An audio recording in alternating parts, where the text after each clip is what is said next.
Hello guys, आज हम enthalpy के बारे में डिस्कस करेंगे। What is enthalpy.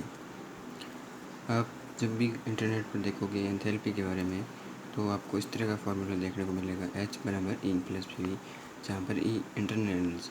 तो जब आप वहाँ पर देखोगे तो आपको एंथैल्पी की डेफिनेशन H बराबर क्या मिलेगी कि एंथैल्पी इंटरनल एनर्जी और दाब आयतन का योग होता है। लेकिन इसे सही समझ में नहीं आ पाता है कि वास्तव में एंथैल्पी क्या होती है। एंथैल्पी एक प्रकार की एनर्जी है।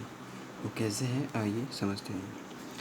देखिए, जब आप फर्स्ट थर्मोडायनामिक्स का फर्स्ट लॉ पढ़ते हैं, क्या क्या कहता है कि किसी भी सिस्टम की, ये मान लो कोई सिस्टम है, ठीक है।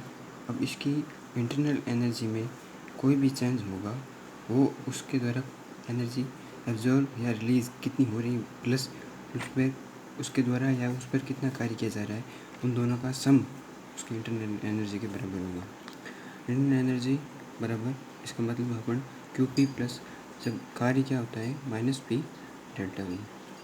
तो कांस्टेंट प्रेशर पर, कांस्टेंट प्रेशर पर इसके, जब थर्मोडायनामिक्स का फर्स्ट लॉ है, इसके बहुत सारे केसेस बनते हैं। जब कांस्टेंट प्रेशर पर लेते हैं तो कांस्टेंट प्रेशर पर जो हीट रिलीज है, एब्जॉर्ब होगी, वो डेल्टा ई, इसको जब QP इसको -PV उधर भेजेंगे, उस तरफ भेजेंगे, तो delta E plus P delta V। तो QP क्या हो जाएगा, जब इसको खोलेंगे तो E2 - E1 प्लस PV2, जब इसको खोलेंगे तो -PV1, ठीक है। जब कांस्टेंट प्रेशर पर हीट रिलीज एब्जॉर्ब कितनी हो जाएगी, E2 प्लस PV2, इसको जब सॉल्व करेंगे -E1 प्लस P1। अच्छा, E2 क्या है, एक इंटरनल एनर्जी है। E1 भी क्या है, बाद पहले की इंटरनल एनर्जी और ये बाद की इंटरनल एनर्जी।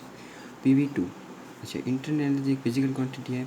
अब कोई भी फिजिकल क्वांटिटी के साथ दूसरी फिजिकल क्वांटिटी जुड़ती हैं तो वो भी सेम फिजिकल क्वांटिटी जुड़ती हैं करती है, यानी PV2 भी एक प्रकार की एनर्जी है, तब भी इसके साथ जुड़ी है, और PV1 भी एक प्रकार की फिजिकल क्वांटिटी है। अब इंटरनल एनर्जी के साथ कोई और एनर्जी जुड़ रही है तो इस टोटल एनर्जी को एंथैल्पी नाम दे दिया, और इसको भी एंथैल्पी नाम दिया। ये एंथैल्पी बाद की और ये पहले की, यानी एंथैल्पी में परिवर्तन, यानी कांस्टेंट प्रेशर पर जो भी हीट रिलीज या एब्जॉर्ब होगी वो एंथैल्पी में परिवर्तन के बराबर होगी। अच्छा, यानी चेंज इन एंथैल्पी। क्यों पढ़ते हैं एंथैल्पी, क्योंकि ऑलमोस्ट जितनी भी रिएक्शन होती है वो कांस्टेंट प्रेशर पर होती है, यानी कांस्टेंट प्रेशर पर एंथैल्पी में परिवर्तन के बराबर हीट रिलीज या एब्जॉर्ब होगी। दूसरी बात, ये एक एक्सटेंसिव प्रॉपर्टी है। कैसे एक्सटेंसिव, क्या है, कौन सी होती है, जो भी मात्रा पर डिपेंड करे। क्यों, क्योंकि एनर्जी है ये भी एक प्रकार की हीट।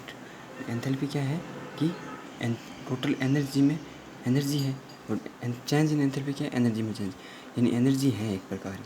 तो एनर्जी क्या होती है, एक्सटेंसिव प्रॉपर्टी होती है। दूसरी बात ये है कि स्टेट फंक्शन है, कि स्टेट फंक्शन यानी एंथैल्पी को कभी भी, या एस को कभी ज्ञात नहीं किया सकता, डेल एस को ज्ञात किया जाता है हमेशा। तो यानी डेल एस क्या है, H2 in final minus initial, तो ये एक स्टेट फंक्शन हो गया। दूसरी बात, ये अगर प्रेशर कांस्टेंट है तब ये इक्वेशन लिखते हैं।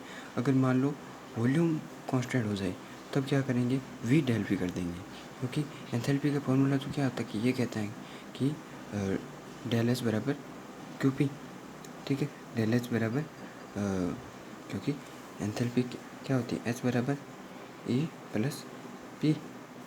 तो अब इसको डेल एच बराबर क्या करेंगे, इसको डेल E प्लस, अच्छा, PV होता है तो डेल्टा PV, ये कह देंगे, ठीक है। तो ये हो गया।